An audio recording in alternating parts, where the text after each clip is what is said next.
¿Qué tal amigos? Buenas noches. Bienvenidos a Pánico Satánico. Hoy les traemos una historia que podría resultar inapropiada para personas susceptibles a temas religiosos. Les recomendamos que escuchen con discreción y quédense hasta el final. El demonio de Ábalos. Esa noche todo estaba más quieto de lo habitual en la vieja fundidora. Estaba en una pequeña caseta, mi refugio improvisado donde me quedaba a dormir entre mis turnos, rodeado de la oscuridad y el eco lejano de la maquinaria oxidada.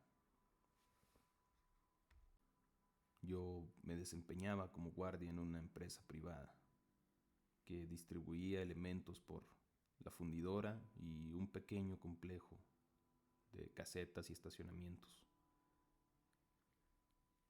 Esa noche me tocó estar nuevamente en aquel lugar, en la vieja fundidora de Ábalos.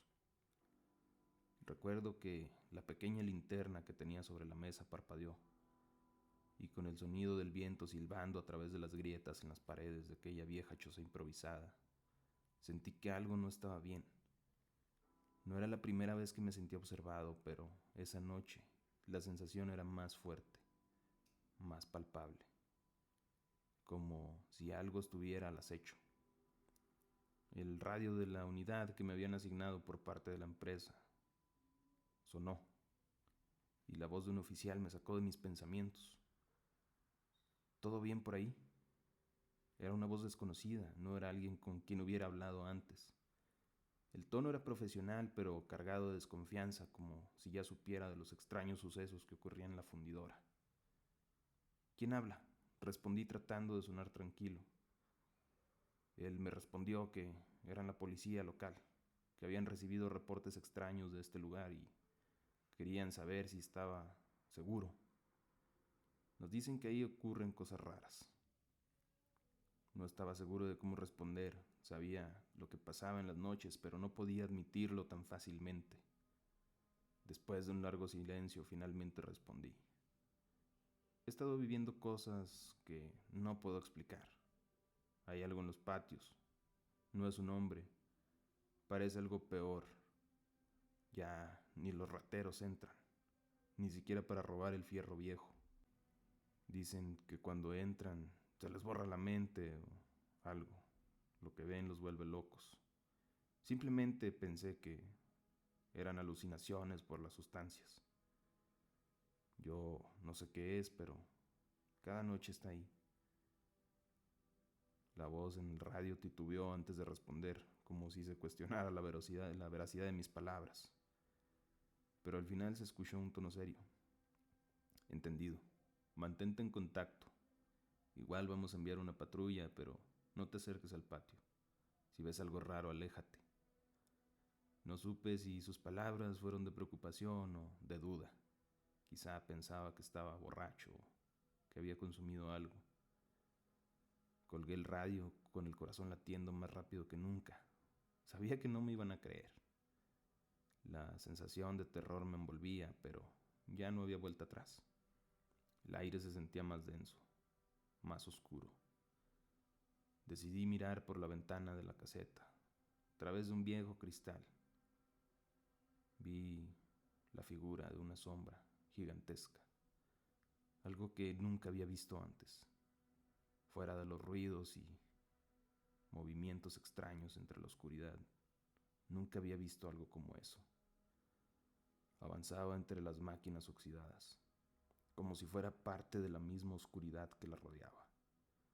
Su figura parecía deshacerse a medida que avanzaba, como si su carne misma estuviera en un proceso de pudrirse.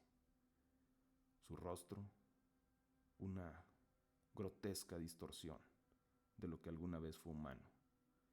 Se acercaba lentamente. Un resplandor maligno emanaba de él y sus ojos vacíos reflejaban la luz de mi linterna. No era un ser que pudiera haber existido y, sin embargo, allí estaba.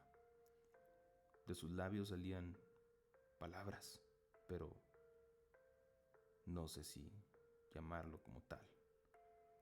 Era un canto blasfemo, una lengua antigua que no podía comprender, pero que me lava la sangre.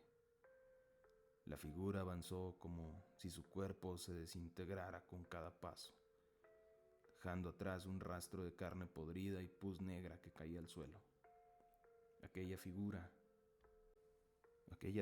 que solo podría describir como una blasfemia.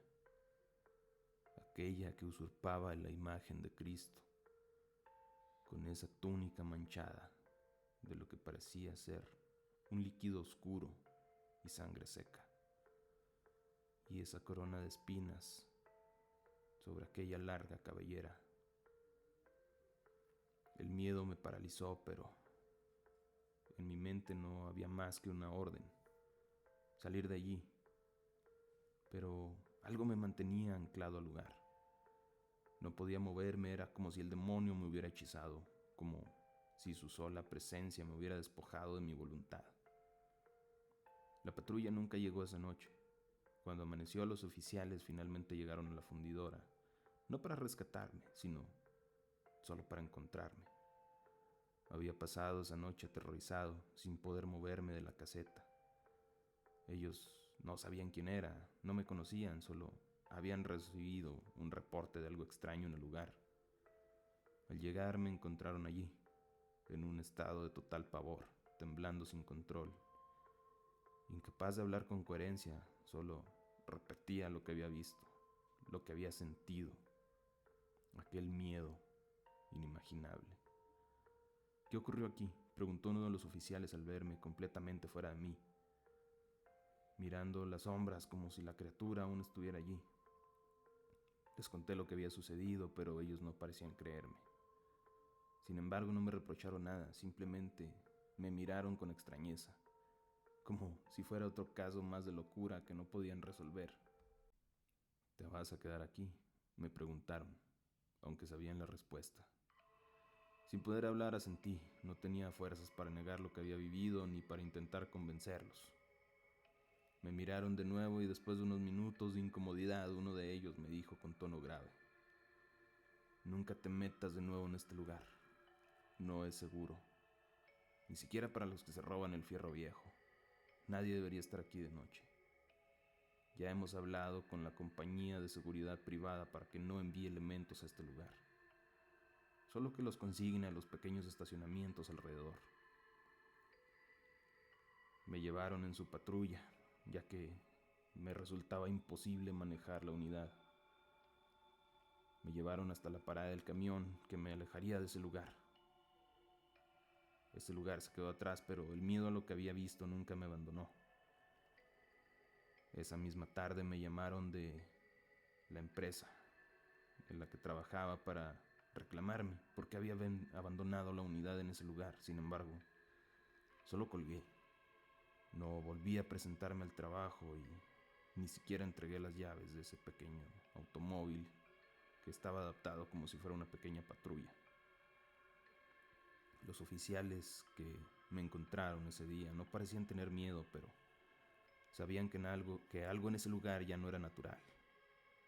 Mientras me alejaba me dijeron una última cosa que aún recuerdo: ya no hay vuelta atrás. Nadie regresa como llegó. Y así me fui, con la sensación de que la oscuridad de ese lugar me había marcado de una manera que no podría olvidar. Lo peor no era lo que vi, sino saber que seguiría acechando a quienes se atrevieran a acercarse, como si el mal nunca dejara de habitar esas ruinas.